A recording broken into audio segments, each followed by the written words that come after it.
Trevor, I can't hear you.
Where Peter.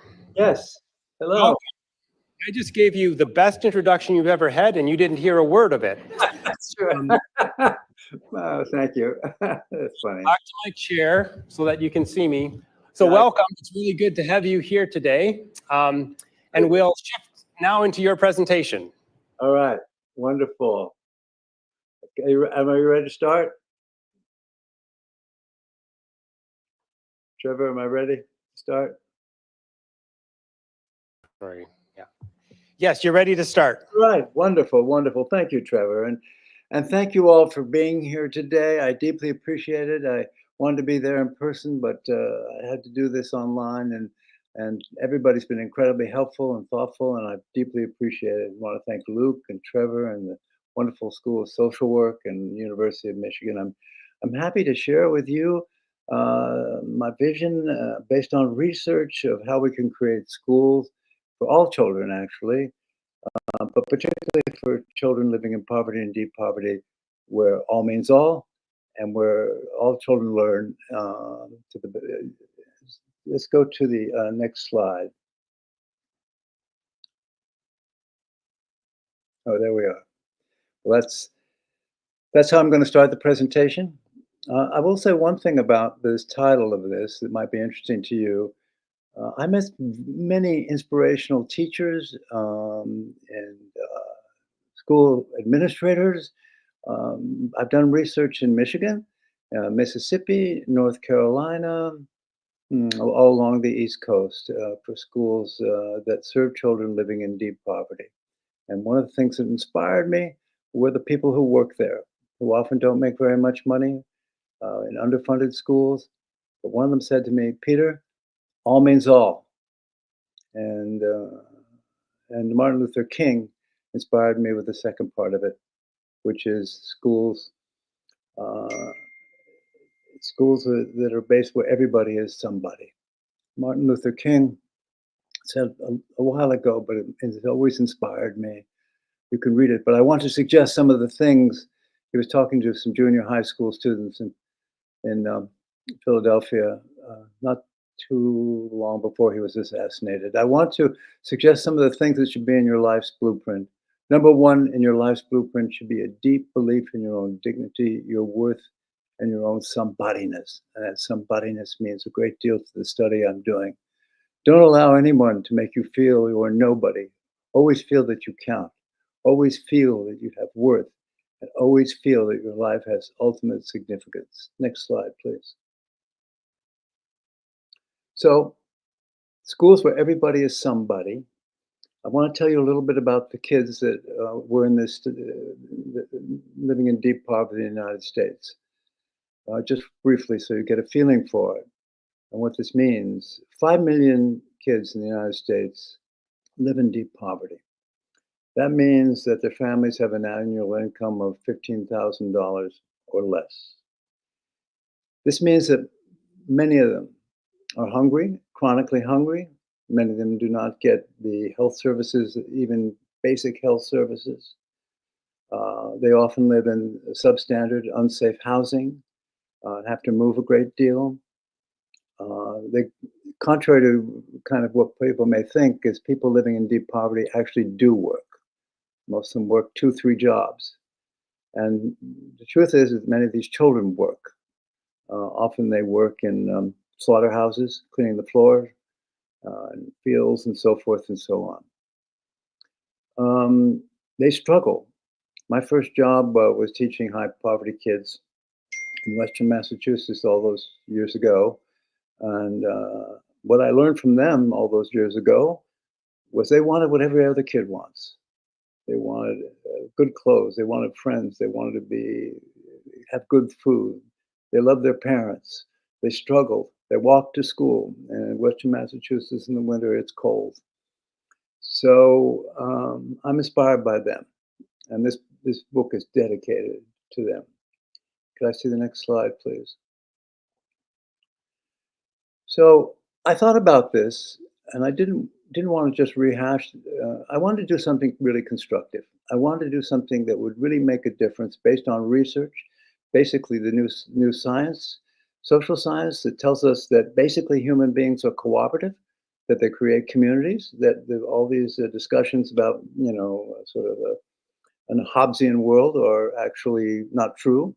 That isn't really the way human beings have survived and flourished, and also on the new science of learning and development, which is quite remarkable. It's, I would say, really a decade old, but tells us a great deal how you can make schools better for all kids. But I'm interested in kids living in deep poverty. So I looked at this, and I worked with folks at the Learning Policy Institute, Linda Darling Hammond, and others, and I thought, well, how can we use this information to actually redesign schools so that they really make an impact in kids' lives? And I came up with two in particular that seemed to me to relate to all kids, but particularly for kids who need very much to have communities that support them and admire them and celebrate them and give them the tools they need to survive. So I call it the double helix of hope. And they're based on these design principles that I just discussed.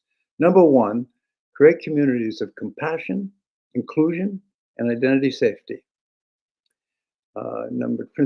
Learning design principle two is create communities of intellectual excitement, rigor, and relevance. In my book, I explain these and define these. I don't think we really have time, but compassion is number one. Compassion has an action component as opposed to sympathy. And as I told you, many of the teachers and people who work in the school, the staff, bus drivers, all the people involved in it, many of them have deep compassion for these kids.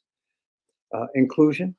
Inclusion means creating family. It means accepting all kids, no matter what their backgrounds are. And identity safety is important today because public education in general and schools that are underfunded are under attack in many places, just attacking the very basic qualities that you need to feel good about yourself, to feel responsible, and to feel that you can do something important in life. This design principle two looks forward to using the intellects that these young people have that are often ignored. Some social sciences refer to kids living in poverty and deep poverty as invisible. And in that sense, they are often invisible to the larger society. Just to put a little note here for a second, kids living in schools that work with kids living in poverty and deep poverty are woefully underfunded. We need to get that. We'll talk a little bit about that later. And the teachers, many dedicated, but nonetheless, there's usually a high turnover. So design principle two wants these kids to have the best education possible, as I say in my book, that are second to none. Second to none. A good friend of mine started the Ubuntu Center in South Africa, and these are kids also extremely poor. You can look up Ubuntu online. And his motto was, I want my kids, these were street kids in South Africa, to have the same education as the best education an American kid had. And he stuck with that. So I was inspired by him. So create communities of intellectual excitement, rigor, and relevance. And those two principles have guided the research that you see in the book. So next slide, please. So Design principle one gives birth to communities of care and compassion. And I'm going to just give you some of the characteristics. I call them design as success strategies. We need to be strategic about this. The title of the book has that in it as well. And I'll just say a note about this. We need to be able to create schools systematically for all kids using the wisdom of practice of teachers and others, but also what we know about how kids learn today, which is pretty extensive, actually. So I thought about that. So I have 9 success strategies for creating communities of care and compassion. They're in the book, and I'll just sort of read them off to you because I think time is being what it is, but you'll kind of get a feeling for how my strategy unfolds. Design principle one: connect at a deep level. And that basically came from my own experience as a teacher. Um, Unless you connect with your students at a deep level, on a human level, the outcomes will always be uncertain. Cultivate a shared humanity. We need schools. I've visited schools where the shared humanity meant that all means all. That every kid's involved. The teachers are involved. The families are involved. The communities are involved. That it's larger than just the classroom. Although the classroom's always central, it's larger. And there are many wonderful people in the United States who also believe that, who support these schools that are embracing very poor children. And it's admirable. They don't get much publicity and so forth, but it has made a difference in people's lives. So have a big community to support these young people. We know from the literature that community schools, particularly equity-driven community schools, is a very effective strategy for all kids. They're open year-round. They're very accepting. They have relevant curriculum. They provide meals for these kids. Remember, when I went visit many of these schools, these kids were really hungry. I went to one school and I was doing the research, and the principal said to me, "Well, what are you going to give the kids?" I never really had that question. He said, "Well, bring pizza because they're always hungry," and it's just the tip of the iceberg. Most of these kids go through the day really searching for food. So they do that, the community schools, and they provide clothing, and they provide showers.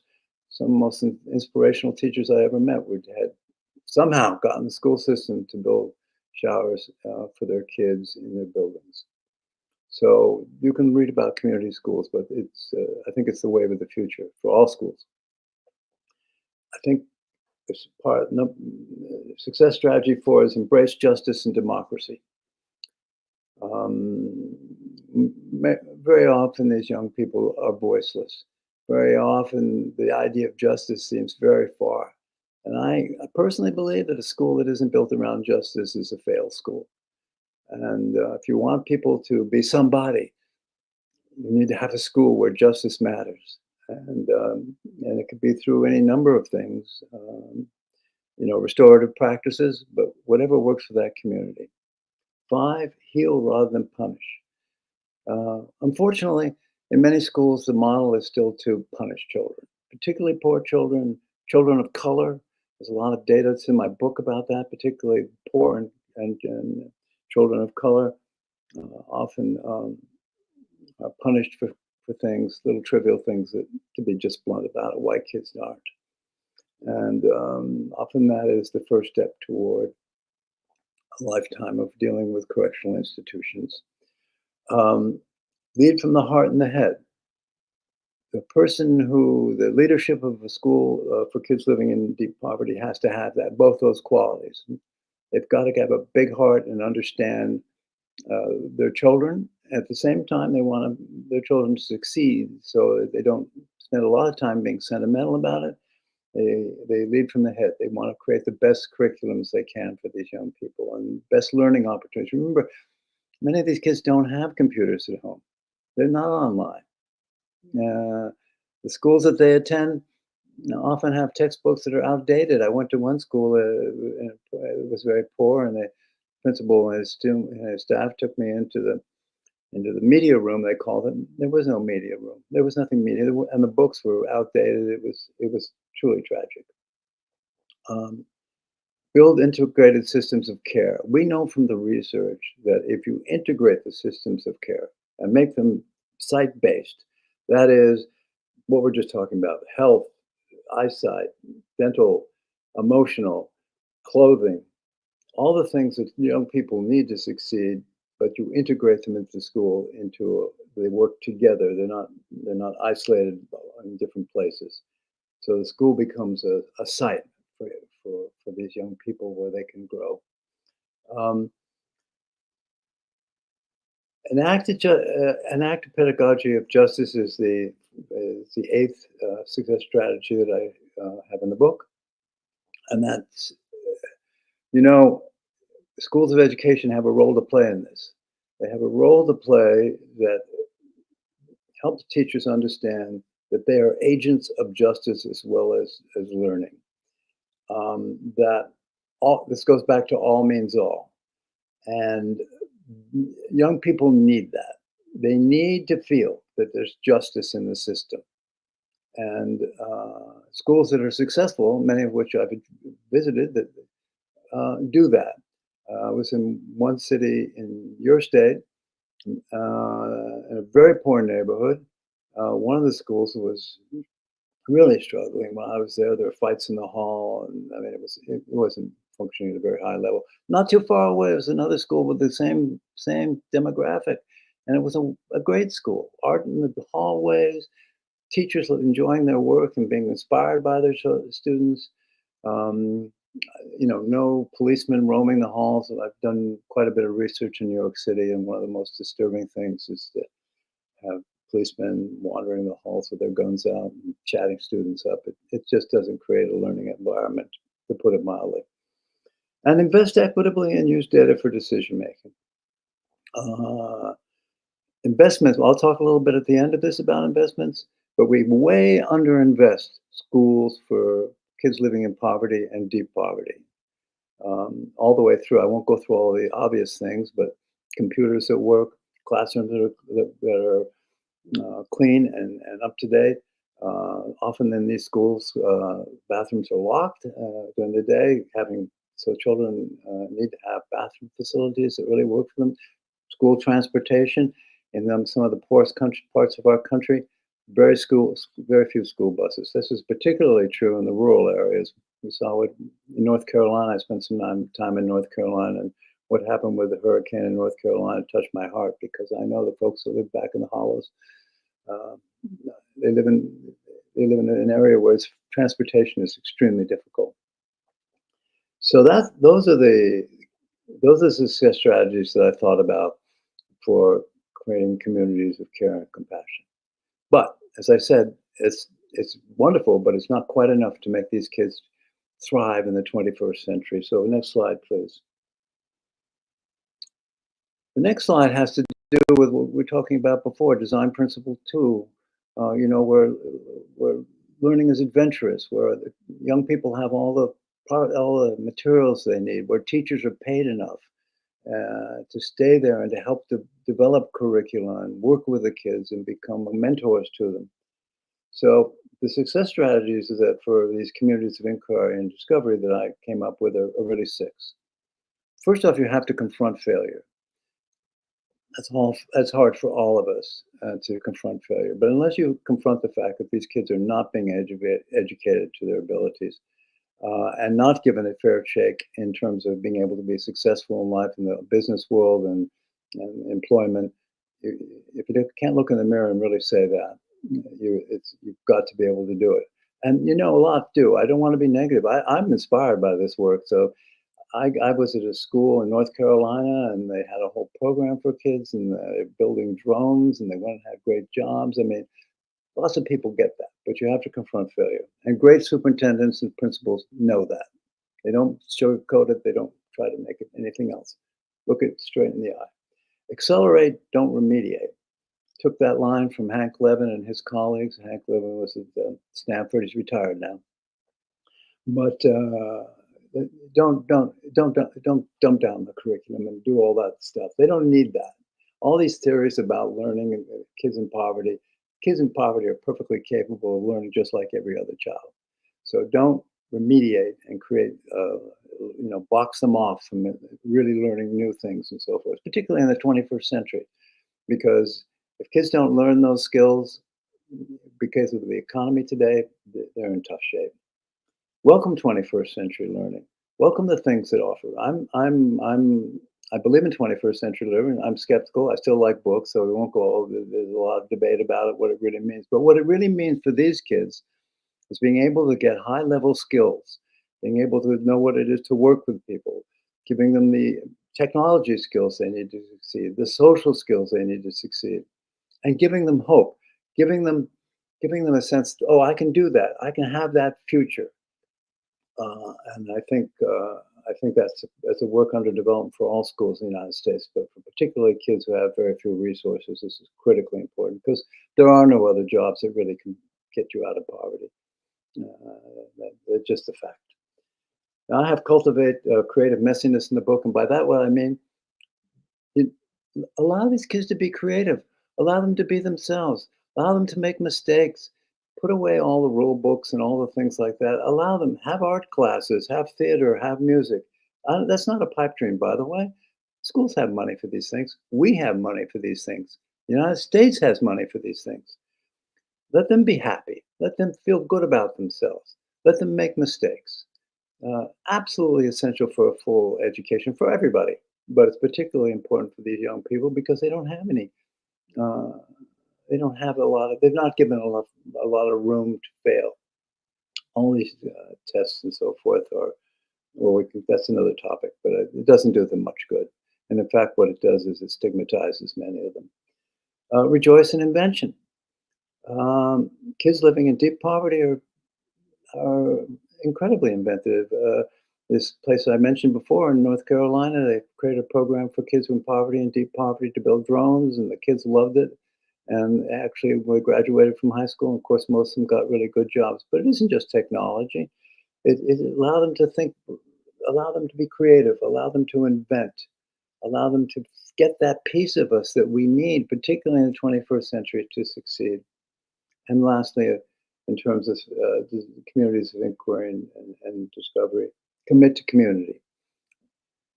Schools are not isolated places. They belong in a larger network and ecology of organizations, people, and political culture.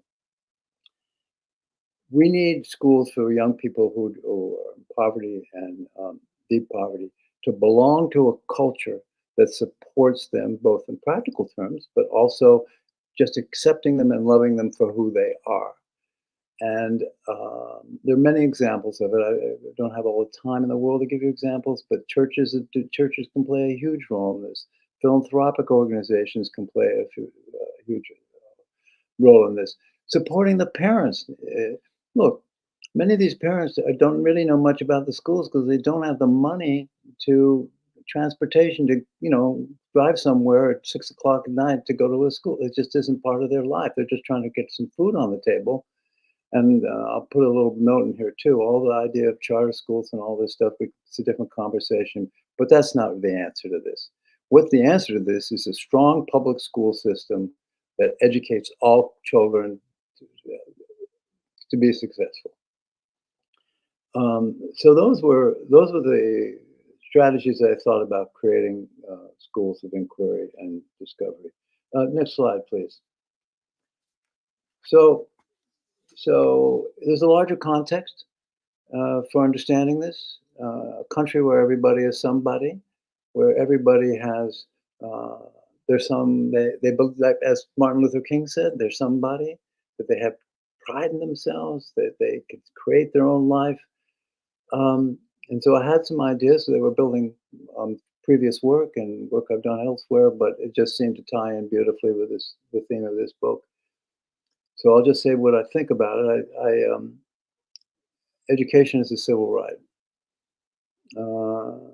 There's many ways that it could be made a federal right, but it's a civil right.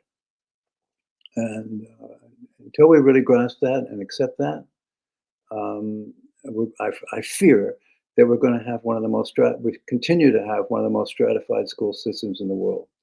When Europeans come to this country and they discover that Kids living in poverty, the schools that they attend get less money than the schools that wealthy kids get. Their mouths drop open. They don't get it. What do you mean? Wealthy kids get more money to go to school than the poor kids? It just doesn't compute. Um, I've written something about an educational bill of rights, but it's related to the civil rights. And then I have 3 investments that I think we ought to be making immediately. Fully invest in the deep poverty child. All the things we talked about, nutrition, health, all those things are important. That's why the community school movement's good, because that's a way you can do this in a way that makes sense organizationally without people talk about money. Look, I did a lot of research in school finance. A lot of this is just doesn't make sense. The idea that we don't have in this country enough money to educate our children fully is, I just don't buy that principle. Fully invest in deep poverty schools. They should be as good as any other school. I mentioned the Ubuntu Center in South Africa, my friend, but uh, it's a scandal. It's a scandal to go into a school where there's no computers, or if they are, they don't work, or they're not connected to the internet. It's a scandal that we have school lunches that are inadequate and unhealthy. It's a scandal that teachers are paid so little to do so much. They often take money out of their own pocket to buy kids food in the United States. And many of these schools have a backpack program where the teachers get together, they put their money together, and they buy little lunches and stuff for the kids over the weekend because they know these kids will not get food over the weekend. So invest deeply in these schools. Make them the best in the world. Not that's really, I mean, it can be done. And finally, invest fully in eliminating the causes of deep poverty. And teachers and educators can help do that. They know all these issues. They need to be given voice. They need to be empowered to let the world know what these young people need. And unfortunately, many educators have been silenced, and that's part of the problem.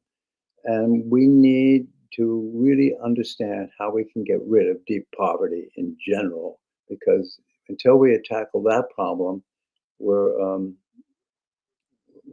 in a state of avoidance, and it damages millions and millions of people and millions of young people. So let's go to slide 8. That's just a little blurb from my book. If you want to read more, it has a wonderful foreword by David Berliner, who's a wonderful educator and social scientist who I've known for quite a while, and has a deep faith in the public education. And finally, next slide, please. I want to say thank you. Thank you for listening. I'm gonna sign off. Well, not sign off, but the presentation will stop. I hope I haven't rattled on too long. I think it's okay. And education should be joyous, and these kids should be treated as though they were incredibly valuable and make their life joyous. So, Trevor, I think that's my presentation. Yeah. Thank you, Peter, so much for that presentation. So I'd like to invite my colleague Jennifer Erb Downward and Jonathan Weed to come on as part of our panel. Jonathan is with the Kresge Foundation and has been a part of a lot of work in this area, including Strengthening Whole Child Communities Conference. Jennifer is the Director of Housing and Homelessness Strategies at Poverty Solutions and has done a lot of work on chronic absenteeism and works with Schoolhouse Connection to kind of think about the same kinds of things that we've been talking about. So I'd like to start, Jennifer and Jonathan, by having you both talk about your work a little bit and how it kind of connects to what Peter has been talking about. So Jonathan, why don't we have you go first? Yeah, absolutely. Can everyone hear me? Yeah, we can hear you well. Thanks. Well, thank you so much for the invitation. It's great to be in the space with you all. And I apologize for not being able to be there in person in Ann Arbor. But again, my name is Jonathan Hui. I'm a senior program officer with the Kresge Foundation. And Kresge is a national foundation that also does deep place-based grant making, and Detroit is our hometown, and so Detroit is our largest place-based kind of investment area. We make about $40 million in grants a year in the city of Detroit, focused on improving economic equity and quality of life for Detroiters, specifically in Detroit's neighborhoods. And I think why this, it was really great hearing Peter's presentation and really inspiring to see all the dots connect here, because that is, really a root of a lot of our work in the city of Detroit, is really thinking about how residents don't experience systems in silos, right? Like government might organize things by, this is the Department of Housing or Department of Human Services, Department of Education, but residents experience them all as in their community, right? Like they experience all of these different opportunities and challenges in the context of the neighborhoods in which they live and work. And in order to ensure that our families are accessing opportunities or accessing resources, we have to integrate them. We have to connect the dots for our families. We can't allow them to, jump through 11 hoops just to go from this system to the other. And so I think that's why, what we're talking about today is so important. Is a lot of times these connections are missed in systems, and really thinking about how we strengthen systems, how we really think about this at a neighborhood scale, where we can create some fancy tech solution to navigating systems, but ultimately and fundamentally how families experience education, experience housing, experience, all of this are it's relationship based. It's about the people. It's about the trust and the social fabric and community. An app won't solve that, but really thinking about how we create the conditions that allow families to really thrive in their neighborhoods, to thrive in their schools, to see schools as places that support the whole child and the whole family. That's the work we do in Detroit, and really excited for this conversation. I guess I would say, I think you need to turn it on the box.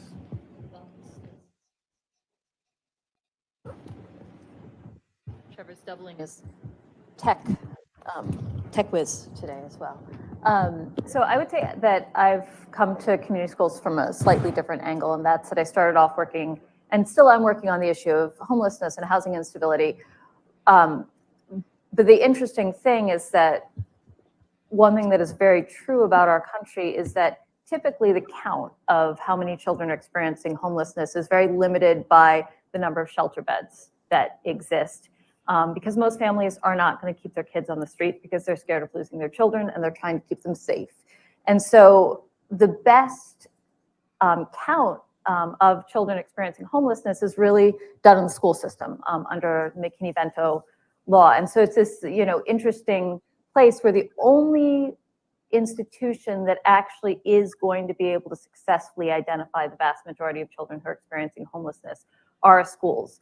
But most schools are not set up to actually know how or be able to have the resources to provide the help that families need.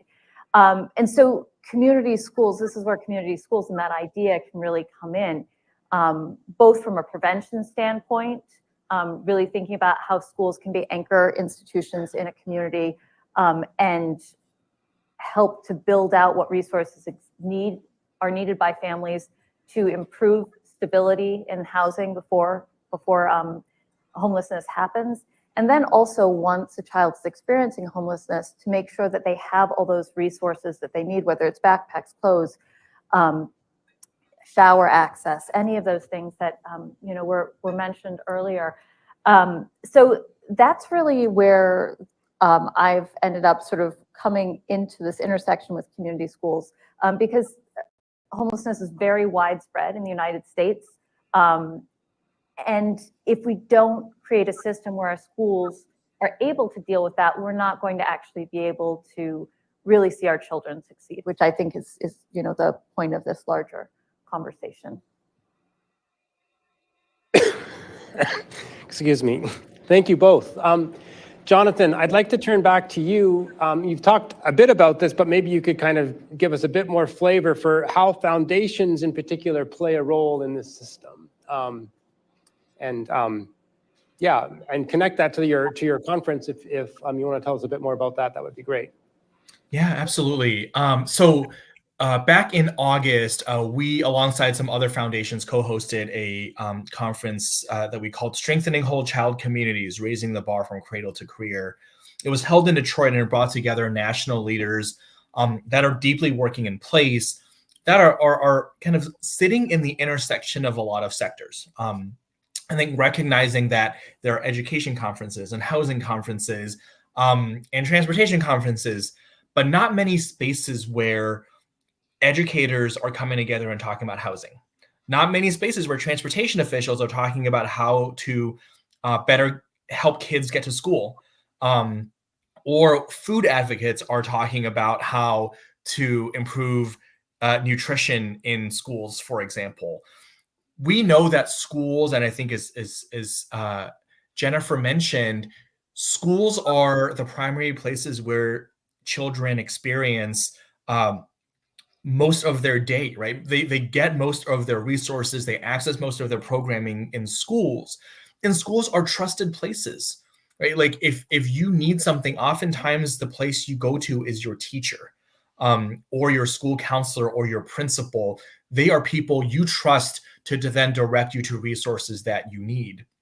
And so I think the really intent of the conference is to bring together sectors that are all serving children, but sometimes are not kind of working within the same systems. And so how do we think about things like community schools in a way that's much more integrated? And I think the role of philanthropy, as we think about how the public sector, the private sector, how nonprofits can work together, is oftentimes nonprofits are the people and the organizations in neighborhoods that are connecting the dots for families when government might not be able to. And that's not a fault of government. It's just, I think, the reality that government provides the public good, right? Government provides public benefits, government provides education, government provides resources that residents can utilize, but oftentimes those resources don't get to the residents that need them the most. For example, we know that, I think Poverty Solutions did this research, right? The expanded child tax credit in 2020 and 2021 dramatically reduced child poverty.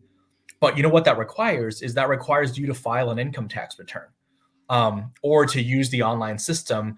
If you don't have access to either, you don't actually get the benefit of the expanded tax credit. And so why we need nonprofits to fill this gap is, who's then going to go door to door and knock on your door and say, do you have children? Did you file taxes this year? If not, can I direct you to a VITA tax provider?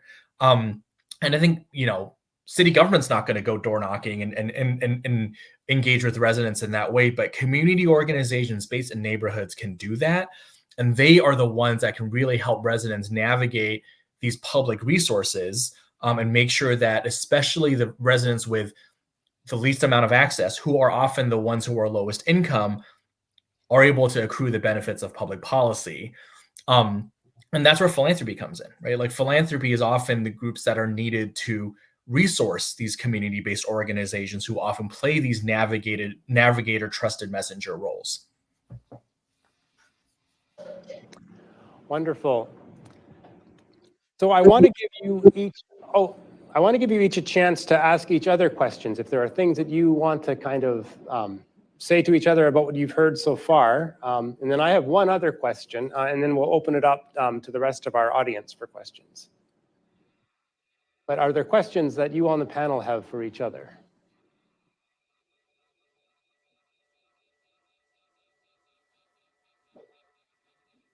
Well, I have one question for, I'm sorry. No, go, Peter, go. I have one question for both Jonathan and Jennifer. They're great presentations. Thank you so much. How do we bring all this to scale? It's a local experience for, as you said, Jonathan, for most people, neighborhood experience. But as you go around and you look in various parts of the country, I wonder what can we do.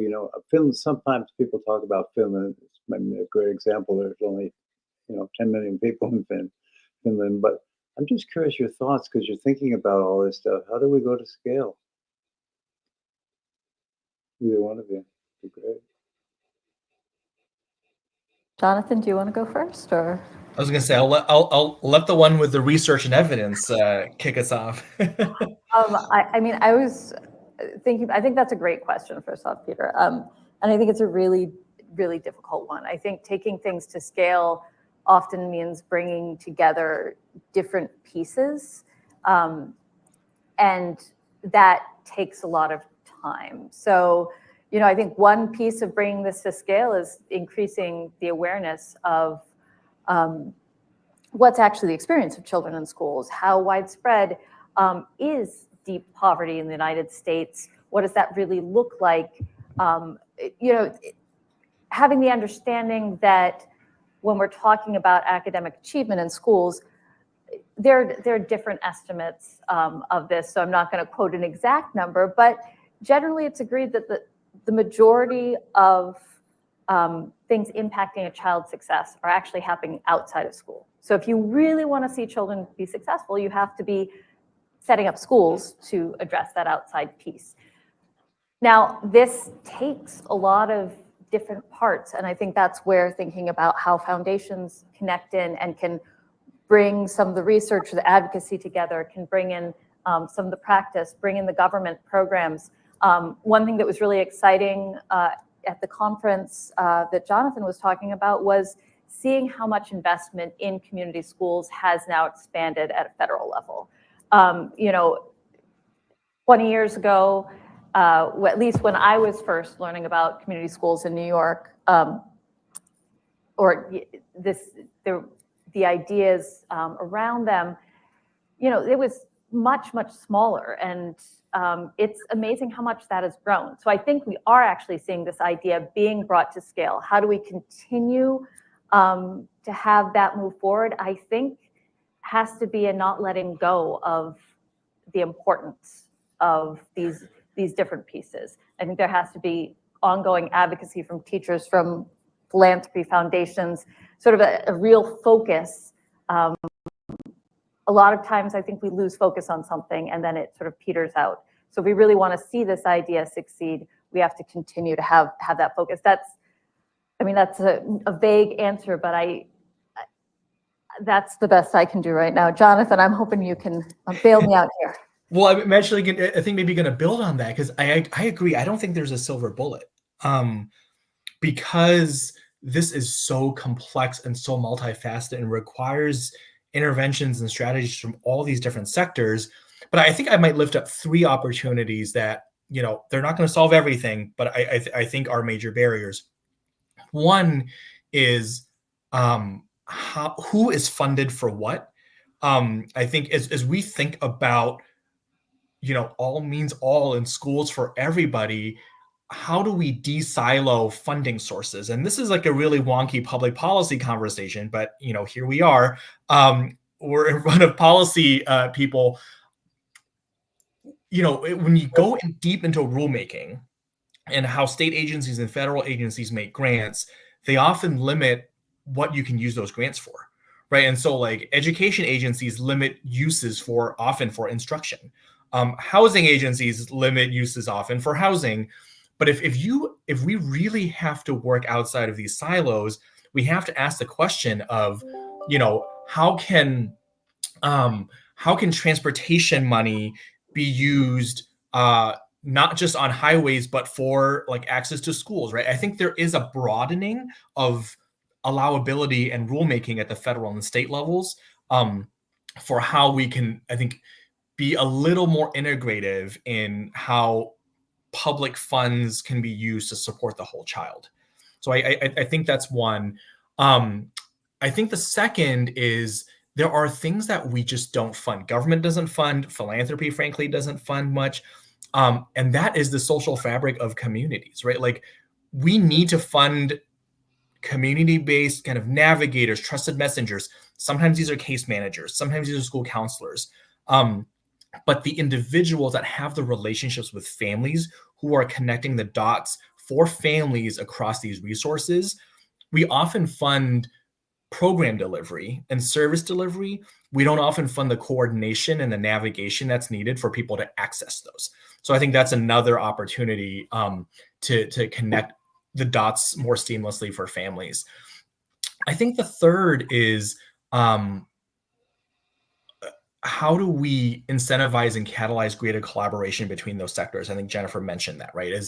Is how do we incentivize more collaboration across agencies? So across, an HHS, a DOT, for example, but also how do we, really catalyze the collaboration across federal, state, local, and then neighborhood-based organizations. Each of them have jurisdictions that impact the experience of the whole child, right? There's, when it comes to food, for example, there's a lot of regulations that are made at the federal level, but then when it comes to education, a lot of the work is happening at the state level. So you can't just go to one level of government. You have to really go to all of them and really think through, who has jurisdiction over what and how do we de-silo each of these. And so it's less of, in some ways, less of a theoretical exercise and actually just like a really deep policy exercise of rulemaking and of like the administrative process within agencies.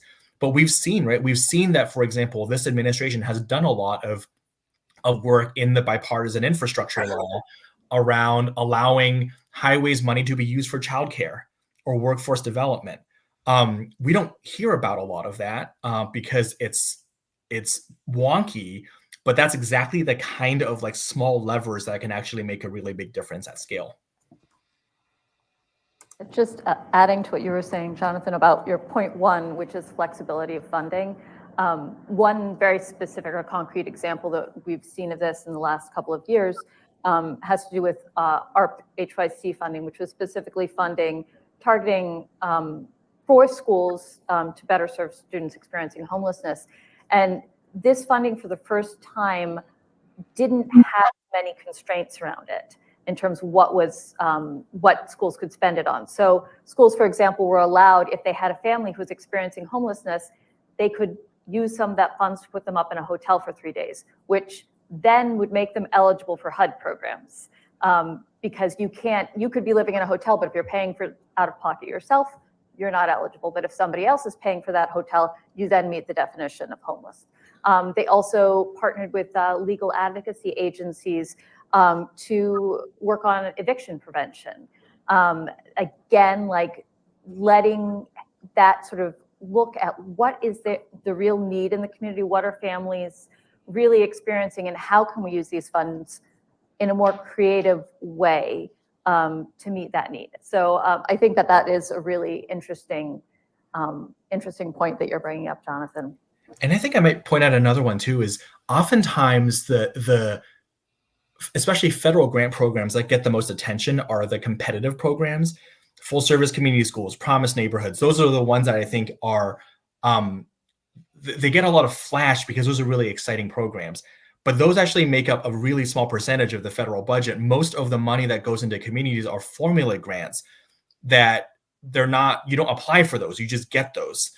So this is stuff like highways or community development block grant, TANF, right? All things that are based on formulas that go to states.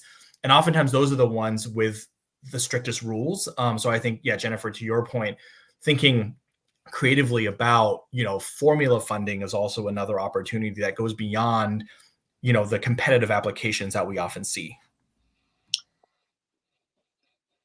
Trevor. Yes, Trevor, Peter. I'm just going to jump off for a second. I'll be right back. Okay, sounds good.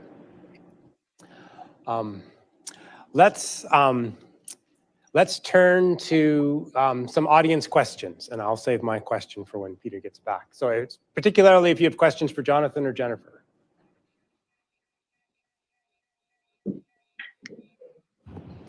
Greg, right here. Right in front of you here. I just have a question about like barriers to your research that have been occurring right now. I'm sure this has been an ongoing problem, but like the internal pressure to teachers as far as like speaking out about like disagreements to like the school system they're in. Like I've seen a lot of stories recently about teachers getting fired for speaking up, or like problems about like internal systems or being against banned books. And I'm sure this is ongoing, but like recently, at least I've like seen an uptick of it. How has that influenced your research and like connecting with teachers and like providing solutions? Like, are you experiencing pushback or resistance from either like the school system or teachers who are worried about their jobs? So I think that's a great question. From my research so far, I have not seen an impact, but part of that is that there is a delay in when you have access to the data. So data that I'm looking at is typically 2 years old, and you're sort of moving forward from there. I also haven't been working as much directly with teachers, but more with administrative data. But I think that is, a very interesting question. I do think, based on news articles and other, research, and I think some of what Peter mentioned too, that teachers are under a lot of pressure. And if we want the system to work, we should be not just respecting, but elevating their voices, and really meeting their needs. And that's not something that is happening universally. I don't know, Peter, did you hear the question? No, I'm sorry. I just had to jump off for a sec. Can you repeat it? Or just Would- reframe it? Do you want to, I was just asking if you've noticed any pushback from teachers you've been working with, or like school systems you've been working with, as far as like pressure to not expose problems, and like teachers being worried about their job safety recently as they like talk or speak up against like banned books. Like I know the librarians at my school got like collectively fired when they were like refusing to take books out of libraries. Like, has that affected your research or interactions with teachers in the school systems you've been researching? Well, I never had a direct conversation about it, but I think it does have a chilling effect. And it has a chilling effect that I can observe a little bit different about teachers, is that the search for superintendents is a highly political activity. And I have seen that superintendents who are more equity-based, more racially conscious, do some of the things that I mentioned in my talk. There tends to be a very high turnover rate, and often the replacements are more conservative. So I think in general in the school system, people are very aware of some of these things. Certainly in the teaching of history now, it's become highly politicized. And I think teachers are conscious of this now, and either they rebel or they somehow manage to, negotiate the difficulties.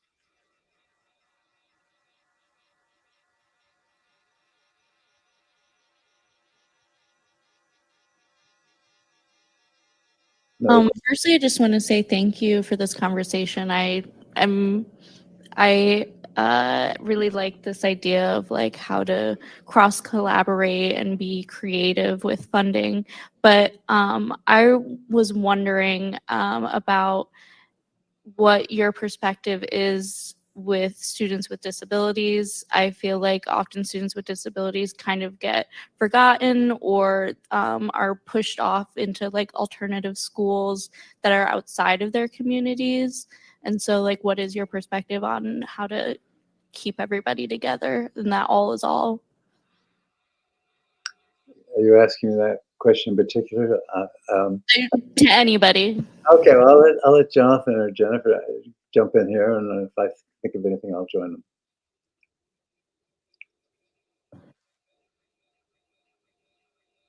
I guess I can say that I do think there is, at least in the data, you do see a pattern of students with disabilities often experiencing, often being pushed out of different schools.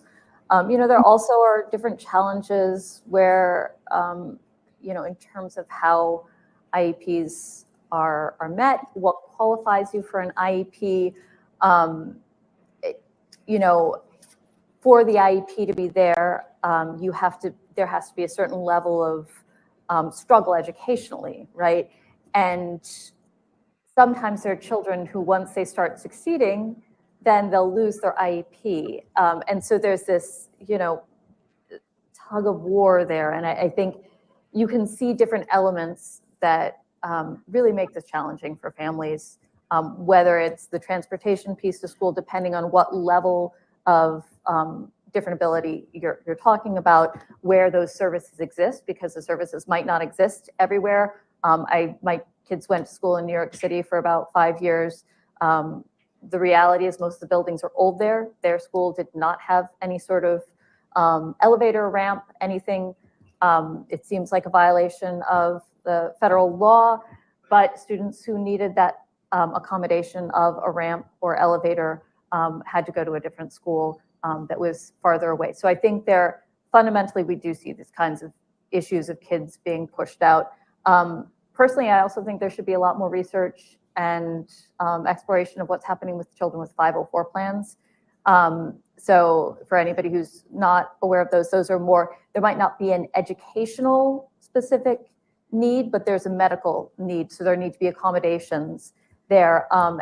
And that is, another really interesting area to think about how that intersects, because we do know that health, particularly of a child, if you have caregivers, and that impacts a family's ability to work full time, that it impacts, all sorts of other elements. And again, I think this goes back to, some what Peter and Jonathan were talking about in terms of why community schools are so important. Because if you're thinking about the whole child rather than silos of, well, you can get this service here and go talk to this person, it can be very overwhelming, and people slip through the cracks all the time. One last example I'll give you that is particular to homelessness is IEPs are incredibly hard for students experiencing homelessness to get, both because of the administrative hurdles and because of different laws in states. So there are a number of cases where I've heard educators talk about them not being able to prove that the child needs an IEP because they've missed so much school, because they're homeless, and you can't prove that the educational loss is due to specific learning needs. They're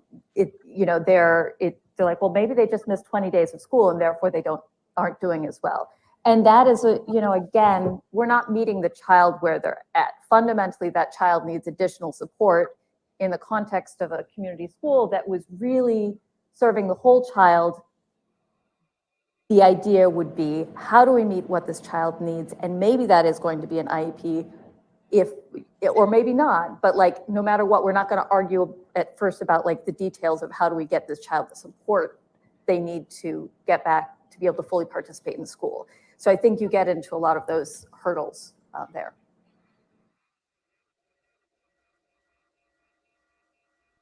Hi, my name's Sadie. Thank you so much for this conversation so far. So I'm actually coming from the perspective of working at a community-based school. I work at the James and Grace Lee Boggs School in Detroit.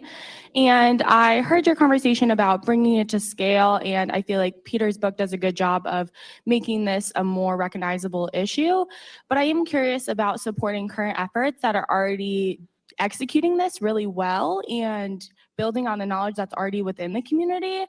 If we're thinking about my personal experience in the schools, and the educators' resources are going towards educating the whole child and creating really informative and rich place-based education. And so they don't necessarily have time to work towards fundraising, grant writing, building those relationships with grant makers. And so recognizing that students struggle by being placed within these systems of poverty, et cetera, that impact them in schools, how can we help schools that are placed within this capitalistic system of competing for funding to actually meet those goals when they're already enacting so much of what Peter discusses in his book?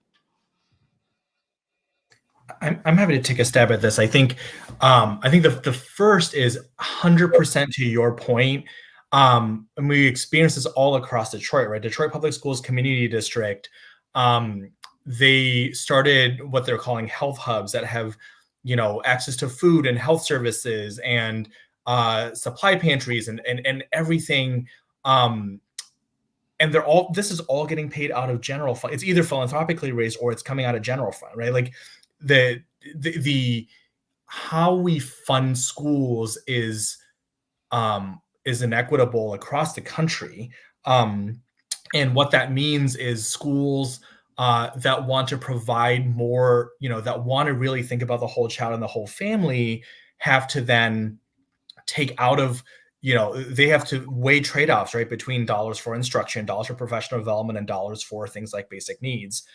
So I think there is kind of this policy conversation, but I think to your point about, your experience, Sadie, at the Bog School, I think the Bog School is a really great example of how to really center kind of this whole child, whole family approach in a neighborhood. If folks haven't been to the Bog School, it's on the east side of Detroit. Sadie can tell you more about it.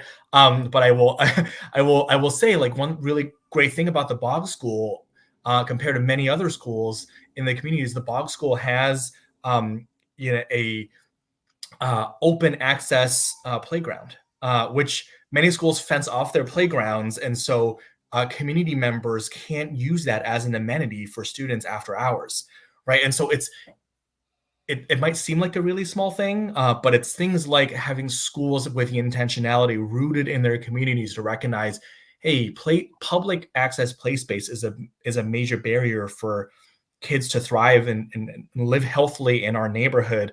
How can a school also provide that amenity? So I completely agree with you, on how we really build on the existing assets. I don't think that these resources we're talking about, or community schools, they're not a new thing. Like, we should not be going to every school in any given city and say, we're going to make you a community school. Let's layer in all of these resources from outside. Most of those resources already exist in our own communities, in our own neighborhoods. A lot of those are offered by a neighborhood-based organization that has been working in that neighborhood for 40, 50 years.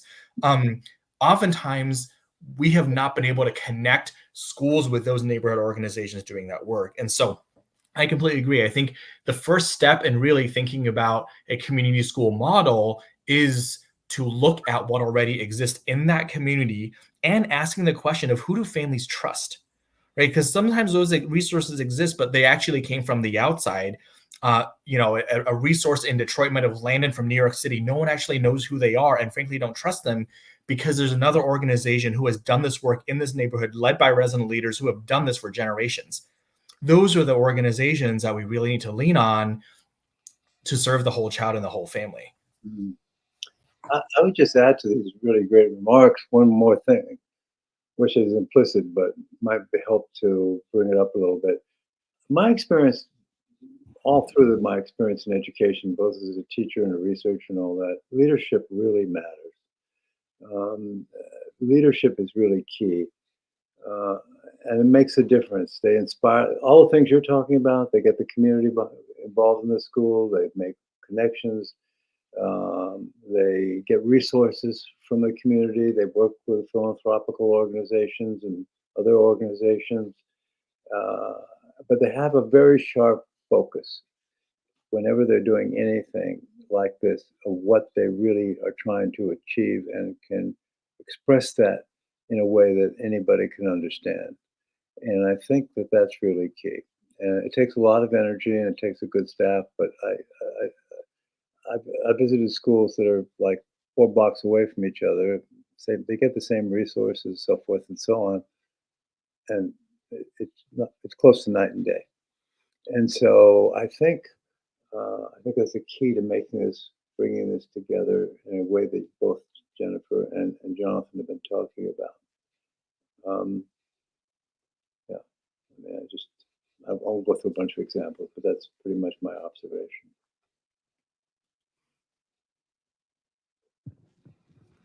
Hi, so we do have a question coming online. Says, how do you recommend people who are already working in communities to navigate silos and begin integrating systems in communities?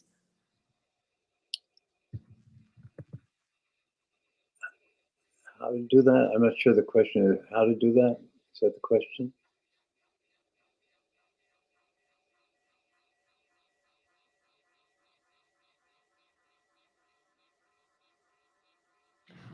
So I believe it's submitted by someone online. So I'm actually not the one who asking the question to. They basically want to know, how do you integrate system with communities? Oh, okay. Well, maybe Jonathan or Jennifer. I mean, I think from a very basic level, you have to have somebody whose job it is, who it is part of their job description to actually be making those linkages, to be building those relationships that Jonathan and Peter were talking about. Ideally, if you're lucky, that is somebody who's, there's somebody in the school system whose role it is to actually be building those relationships, and it's not just sort of an unfunded additional role on top of everything somebody else is doing. I know that's often the case, but it is the relationships, it's the conversations that bring people together, and having somebody who will be the person to schedule the meetings and send out the agenda and bring people together to have these conversations. It sounds really, really basic, but it is a critical role. I don't know, Jonathan, if you have more insight there. Yeah, I mean, I think similarly, I'll go back to trusted messengers too. I think, building off what Jennifer also said, relatedly, I think our systems have just not been built to be very accessible in community, and um we need and so much of this is relational, right? Like, we need to build strong relationships deeply in place in communities, and those relationships are the ones that families can go to with questions, that if they need something, it's not a 1-800 number they're dialing.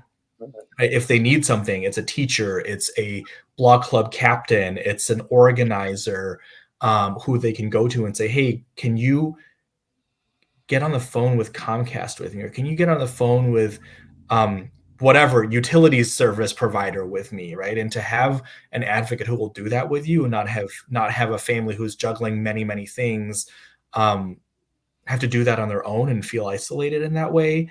And so I think a lot of that is relationship, a lot of that is trust, and a lot of that is providing the capacity to help and work alongside families, not because families can't do it themselves, but just because everyone is doing a lot. Raising kids takes a lot of time and effort, and just, I think, having someone that is trusted to help you navigate things takes a emotional and physical burden off. I've had more than one teacher tell me relationships change everything. It's in the book. I've talked about this quite a bit. That's absolutely true. That goes back to some of those design principles, actually, of developing relationships of trust that are transformative, and often, just both Jennifer and Jonathan, right? It's small things. It's big things, but it's also the way in which people treat each other, the way they interact with each other, helping people out in ways that make sense to them, even at a very basic level. I mean, I don't think, I agree. I don't think you can really make real change if you don't focus on that. And you don't get that much pay in education. What you get are psychological and human rewards. And so that investment will also help teachers stay in the profession and be dedicated to it.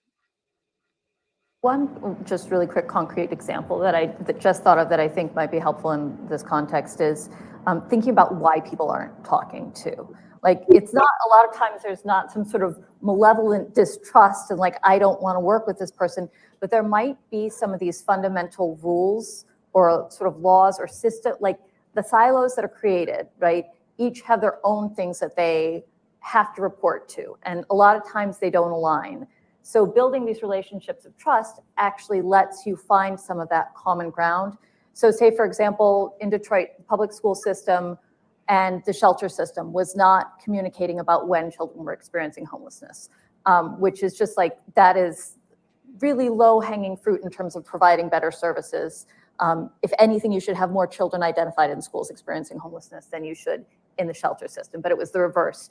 And one of the barriers that we discovered was that the school personnel could not actually access any of the shelter records because of privacy considerations. So what we had to do was go into the system, work out at what point would there be a consent for sharing that information with the school into that system, and then making sure that for the continuum of care for Wayne County, that the McKinney-Vento coordinator for the school was on their, I'm forgetting the name of the document, but it was a specific legal document that meant that they then could actually view and access the records.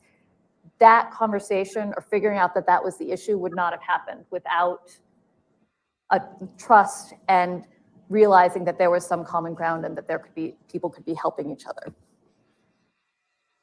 Great. Yeah. Hi, everyone. My name is Jack. Echoing, thank you for such an insightful conversation. That was a perfect precursor to my question, which is, I guess, a little bit more specific. I was wondering if you guys have any perspective on how you see the role of technology in like accessing these services or, you know, creating opportunities for students and families, because I think, you know, it was one of you that mentioned like we have these benefits in place, but oftentimes a lot of families aren't able to access it. And I think a big part of that is probably because the digital divide is so large. And so I'm very curious if you guys think, you know, if you have any general thoughts on that, on the role of technology in either getting those benefits or maybe, like you said, like creating interdepartmental connections. And then a little bit more specifically, do you think that it's better to embrace technology in like the 21st century in getting these benefits to families and, you know, increasing access? Or do you think it's better to almost step back and meet these families where they're at in the short term to get them the benefits that they need and then work to bring up kind of the standard, the digital standard across the country?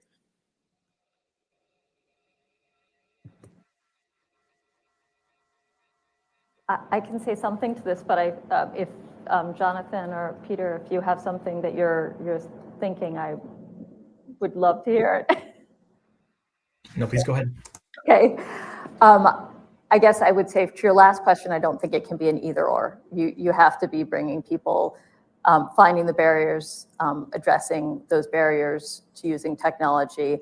But also technology is here. We're not going to just bring it back. So I think that's a either or. For the other question, I would say, I guess I'd focus on it more from a systems level. The degree to which systems that we have information on people don't communicate is maddening. So for example, in Detroit, we know that among children who are experiencing homelessness, around a quarter of them are not enrolled in SNAP. They were eligible previously for SNAP, but they're not enrolled in it. That is crazy, right? And that doesn't have to be the case. We could, and I'm not saying this is easy, this is like the ideal world, right?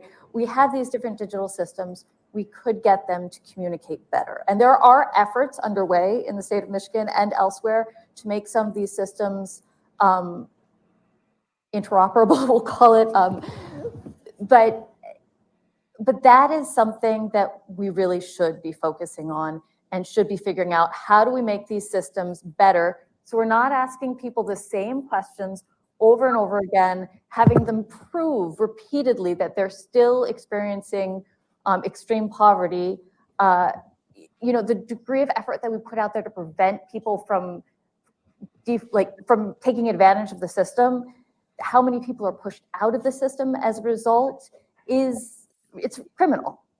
You're basically, like, again, a quarter of children in Detroit who are experiencing homelessness don't have food stamps, even though they were eligible. That should be unacceptable. So I think that there's a lot of opportunities in terms of thinking about the digital divide more from a systems perspective and how we can take our systems so that they work together to help people rather than to each sort of eliminate out who should not be on a different program.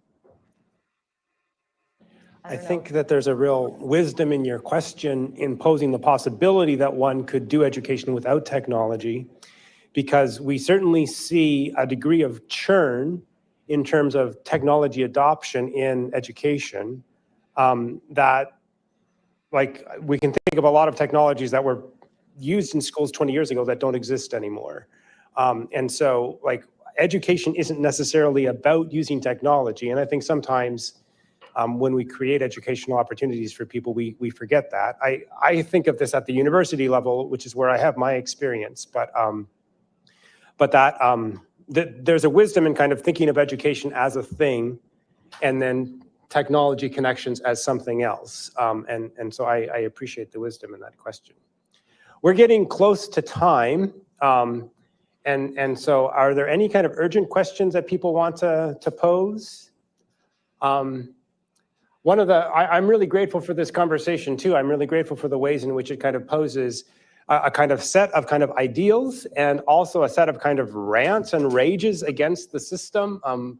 Peter and Jennifer both kind of articulated those. And then Jonathan, you particularly gave us some really nice kind of handles on how we can think about the ways to kind of get from that place to a place where we're kind of impacting the system in a different kind of way. So I'm really, really grateful to all of you for all of this. And I'm gonna take the privilege of having a hot mic here and just say, do you have any ideas, any of the three of you, for how a university should be involved in this kind of process? We've talked about foundations. Obviously, the research that universities produce is a part of this, but I think particularly, like, the universities that are great at caring for the whole person aren't necessarily the universities that are at the foreground of public education. And I wonder if there's any kind of last minute reflections anyone has there.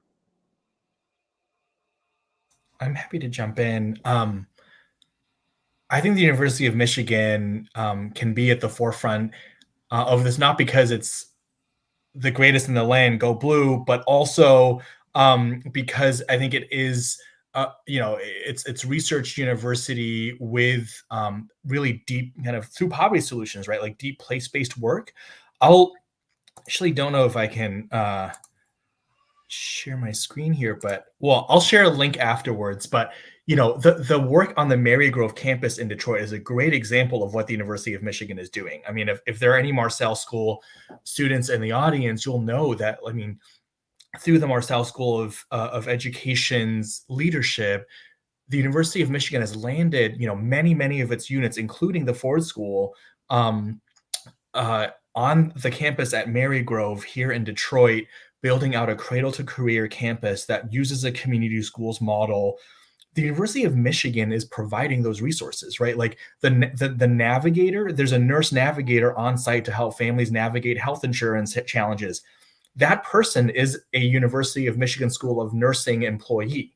The community schools coordinator was formerly a member of the School of Education staff, right? So the university is showing up through a community schools model in Detroit every single day.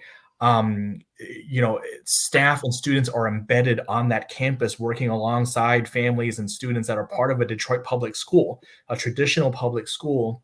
And so the university is already doing that. And I think, more efforts like Marygrove, where the university is deeply, deeply embedded in place. It's not, I think there are a lot of programs that are really great that the university is doing in Detroit, but Marygrove is one where it's not, you're not coming in, one Saturday a month. It's every single day you're living out a community school effort in partnership in the city. And if folks are not already engaged or involved in that, definitely would invite you to find ways to get involved at Marygrove. That's great, John. I would add one thing to it, thinking particularly about, students living in poverty and deep poverty. I think universities can really be helpful in creating a new generation of personnel, people who understand these issues and, understand the kids and so forth and so on. I've worked in many schools of education, and they're fine, they're laudable, great people, but when you think about the issues that we're talking about here, they're not as diverse as they should be. And that's because, and a lot of folks people of color and other folks even people who are poor would do it, but they don't have the money or the time or the inclination to, to go to school and graduate school and all of that. I think we need to rethink that model.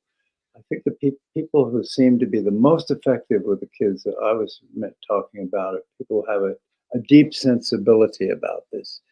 And that's helpful. That's very transformative to the school. And if they know the communities, we're talking about trusted ambassadors, or folks like that, John, that they're often the most trusted because they stay, for one thing, they live there, and so forth and so on. So I think universities can do a better job. And the other thing I think they can do, not a better job, but think about more concretely. You see the faculty member in a school of education, you get rewarded for academic journals and so forth and so on.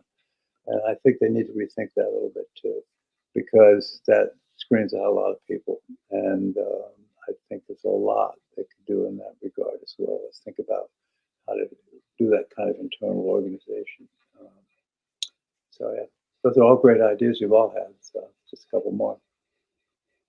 And I would just add to what Peter is saying that I think, well, as staff at the university or faculty, you cannot really advocate in the university's name for different things. I think there's a lot more of an opportunity if your research is showing things that are relevant to an issue, to make sure that that research is in the hands of people who can use it. And to think about what research is actually needed out in the community, not just what research will get published in a journal, but I think to Peter's point, how do we actually make sure that research is community relevant?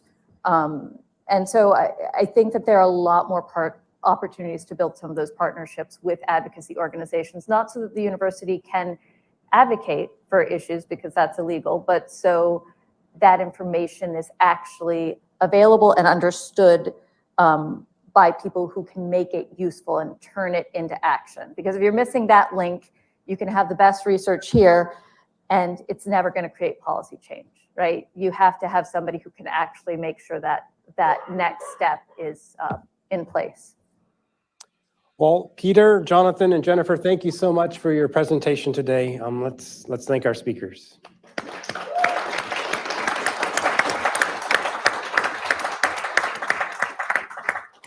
Thank you, We'll Chair. see you all next week. Take care.